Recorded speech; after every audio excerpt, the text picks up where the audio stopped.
কিপটে বুড়ি, আমি আর কাজ করব না তোমার বাড়িতে। হার মাস জ্বালিয়ে খেলো। নতুন বছরে 200 টাকা মাত্র বোনাস চাইছি, তাও দেবে না। ওই টাকা নিয়ে কি তুমি স্বর্গে যাবে? 3 কুড়ে তো কেউ নেই তোমার, কি করবে ওই টাকা দিয়ে তুমি? দরকার হলে রাস্তার ভিখিরিদের দান করে দেব, তবু 1100 টাকা মাইনের 1 পয়সাও বেশি পাবি না, এই বলে রাখলাম। এই শেষ, নাক্কাল মরলাম। তোমার বাড়িতে যদি আর কাজে আসি তবে আমার নাম বদলে দিও। আমি চললাম। এই নিয়ে প্রায় 40 কাজ ছেড়েছে টুম্পা। প্রত্যেকবারই আর না আসার দৃঢ় প্রতিজ্ঞা করে চলে গেছে। কিন্তু সকাল গড়িয়ে দুপুর, খুব বেশি হলে দুপুর ছেড়ে বিকেল, এই হলো তার রাগের সীমারেখা। বহু চেষ্টা করে একবার সন্ধে 6টা অবধি আসেনি সে, কিন্তু 6:30টায় মৃণালিনী দেবীর একটা ওষুধ আছে, তাই আবার সে ছুটতে ছুটতে গেছে। ওষুধ না খেলে বুড়ি সারা রাত 2 চোখের পাতা এক করতে পারবে না। মৃণালিনী ভবনের এই মস্ত প্রাসাদের মতো বাড়িটার বিশাল গেটটা ঠেলে প্রতিদিনের মতো ভিতরে ঢোকে টুম্পা। তার শরীরে সকালের ঝগড়ার কোনো রেশ নেই আর। ঘরে ঢুকেই একেবারে দিদিমণির কায়দায় শাসন শুরু করে দেয় সে। এই বুড়ি, দুপুরে খেয়েছ? না খেয়ে কি তোর জন্য বসে থাকবো মুখপুরি? আসতে দেরি হলো যে, সিরিয়ালের প্রথম পার্টটা তো হয়েই গেল। সে হোক গে, ওষুধ খেয়েছ? না। দেখলে তো, একদিন একটু দেরিতে এসেছি, অমনি অনিয়ম শুরু। মেলা জ্ঞান দিস না তো, বক বক না করে মুড়ি চানাচুরটা মেখে নিয়ে আয় দেখি। কুচি কুচি করে পেঁয়াজ দিস, আর হ্যাঁ, একটা কাঁচা লঙ্কা চিড়ে আনবি। খালি হুকুম আর হুকুম। এই নাও ওষুধ, গিলে আমার শান্তি দাও। আমি গেলে তো তুই শান্তি পাস, বুড়ি মরলে তোকে দেখবে কে রে মুখপুরি? ও নিয়ে তোমায় ভাবতে হবে না, আমাকে দেখার অনেক লোক আছে। কেন রে, প্রেম টেম করছিস নাকি? বলিসনি তো। থামবে তুমি? চলতে থাকে তাদের আবোল তাবোল বকবক। প্রতিদিন প্রায় এইভাবেই সন্ধে কাটে দুজনের। দিন শুরু হয় ঝগড়া দিয়ে, শেষও হয় ঝগড়া দিয়ে। মাঝে লেগে থাকে একরাশ অভিমান, আবদার, অভিযোগ আর খুনসুটি। দুজনের বয়সের পার্থক্য কম করে হলেও 50-52 হবে। অথচ বাইরে থেকে দেখলে মনে হবে 2 বান্ধবী বসে ছেঁড়া পুতুলের মুন্ডু নিয়ে ঝগড়া করছে। ভাগ্যের কি নির্মম পরিহাস! দুজনের ভাগ্য বোধ হয় ঈশ্বর একই কলমে লিখেছিলেন। টুম্পার স্বামী বিয়ের 1.5 বছরের মাথায় তাকে ছেড়ে সৌদি আরব চলে যায়। আজ প্রায় 7 বছর হয়ে গেছে, আর ফেরেনি সে। গত কয়েক বছর হলো টুম্পা অপেক্ষা করাও ছেড়ে দিয়েছে। উত্তরপ্রদেশের এক প্রত্যন্ত গ্রাম থেকে গুতেল মুন্সি নামের এক দূর সম্পর্কের কাকু তাকে কলকাতায় নিয়ে আসে মাত্র 2 বছর বয়সে। তাই উত্তরপ্রদেশের গ্রামের বাড়ি অথবা তার নিজের বাড়ি, মা বাবার মুখও মনে নেই তার, এবং না থাকাটাই স্বাভাবিক। গুতেল মুন্সি মদ খেয়ে খেয়ে নিজের শরীরটাকে শেষ করে ফেলেছিল, তাই কেউ আর তাকে কাজে নিতে চাইতো না।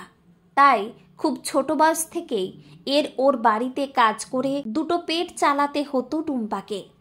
তারপর হঠাৎ একদিন রাত 3টের দিকে খবর এলো, তার ভিটে মাটির একমাত্র সাক্ষী তার ওই গুতেল কাকু মদ্যপ অবস্থায় লরির নিচে পড়ে পার্থিব কষ্ট থেকে মুক্তি লাভ করেছে। খুব কেঁদেছিল সেদিন টুম্পা। যাও বা কিছুমাত্র শিকড় ছিল, তাও সমূলে উপড়ে গেল। এবার সে সম্পূর্ণ উদ্বাস্ত হয়ে গেল। উত্তরপ্রদেশের কোথায় তার বাড়ি, কে তার বাবা মা, কিছুই যে জানে না সে। অপরদিকে মৃণালিনী দেবীর স্বামী এলাকায় বিখ্যাত উকিল উপেন সান্যাল, অগাধ সম্পত্তির মালিক। কিন্তু ভগবান সব দিক থেকে 2 হাত ভরে দিলেও মৃণালিনী দেবীর কোল ফাঁকা করে রেখেছিলেন।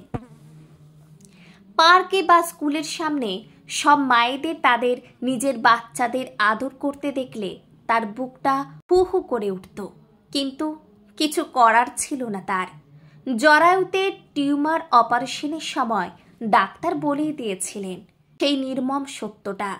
তারপর জীবনের একমাত্র সঙ্গী এই বৃদ্ধ বয়সে এসে তার হাত ছেড়ে দিয়ে আকাশের বুকে জায়গা করে নিল, তা আজ প্রায় 3 বছর। যৌবন তাও বা কেটে যায় নেশায় নেশায়।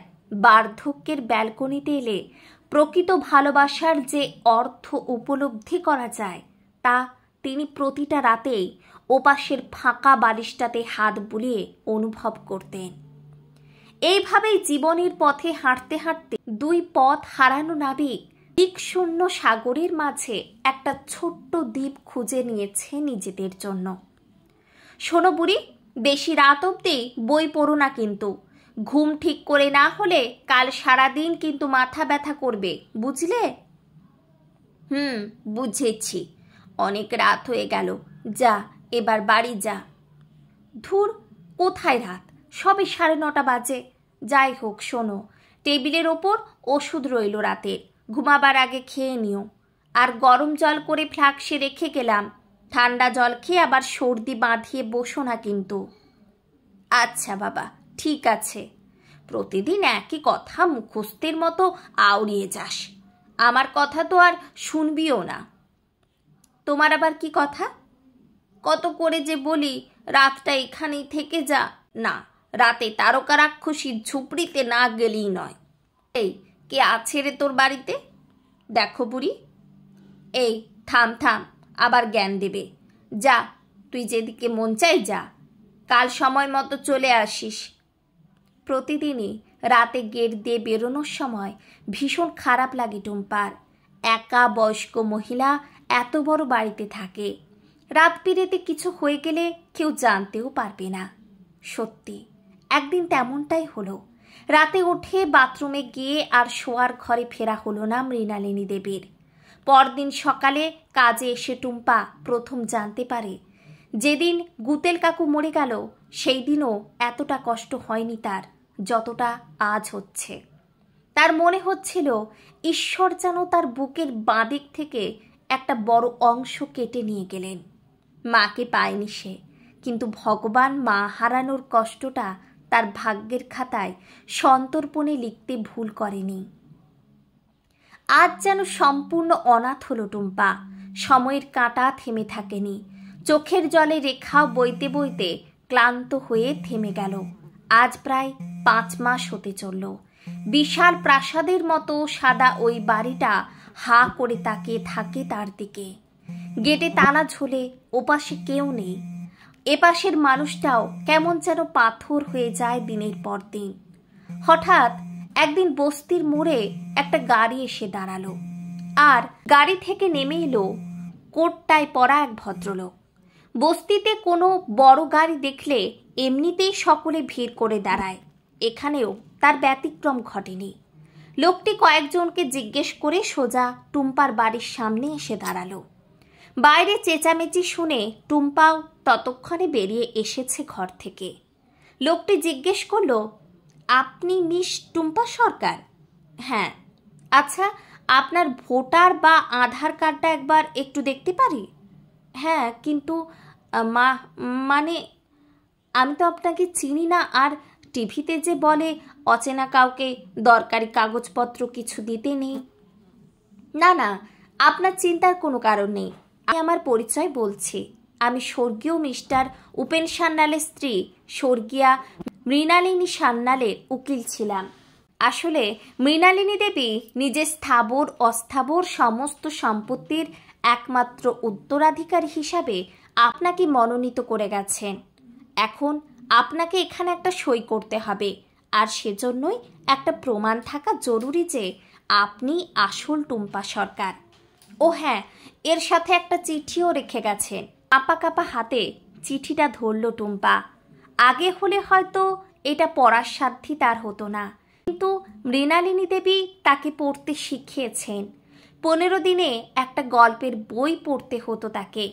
তারপর তার থেকে মৃণালিনী দেবী প্রশ্ন করতেন। এই সব পুরনো কথা মনে পড়লেই টুম্পার চোখের জল কোনো বারণ না শুনে অবাধে নেমে আসে। চিঠির ভাঁজ খুলে পড়তে শুরু করলো সে। শোন মুখপুরি, ওর দায়িত্বে সব রেখে গেলাম। জানি তুই হেলায় নষ্ট করার মতো মেয়ে নোস, তবু মনে রাখিস আমি আর উনি কিন্তু ওপর থেকে সব দেখছি। আমার বাড়িটা আজ থেকে তোকে দিলাম, আগের মতোই গুছিয়ে যত্ন করে রাখিস। আর শোন, আবার একটা বিয়ে করিস।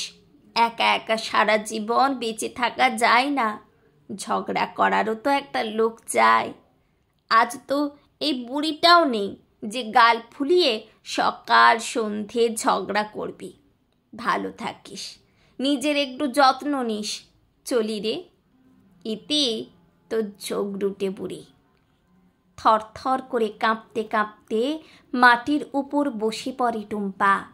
প্রায় 7.5 কোটি টাকার সম্পত্তি পেয়েও নিজেকে তার পৃথিবীতে সবচাইতে নিঃস্ব ব্যক্তির থেকেও নিঃস্ব মনে হচ্ছিল। 3 বছর কেটে গেছে। তারপর এখন মৃণালিনী ভবন শুধু একটি বাড়ি নয়, এটি একটি বৃদ্ধাশ্রম। এখানে টুম্পা মৃণালিনী দেবীর মতো এমন 35 জনকে নিয়ে এসেছে যাদের সমাজ, পরিবার, এমনকি ঈশ্বরও দূরে ঠেলে দিয়েছেন। তাদেরই দুহাতে বুকে টেনে নিয়েছে টুম্পা, জায়গা করে দিয়েছে মৃণালিনী ভবনে, যাতে শেষ কটা দিন তারা যেন একাকিত্বে না বাঁচেন, টুম্পা যেন একা না থাকে, একটা ঝগড়া করার লোক খুঁজে নেয়। এই তো ছিল মৃণালিনী দেবীর শেষ ইচ্ছে। সেটাই খুঁজে নিয়েছে সে। একটা দুটো নয়, 35টা ঝগড়ুটে বুড়ি। এখন সারাটা দিন মন খুলে সে তাদের সঙ্গে ঝগড়া করে।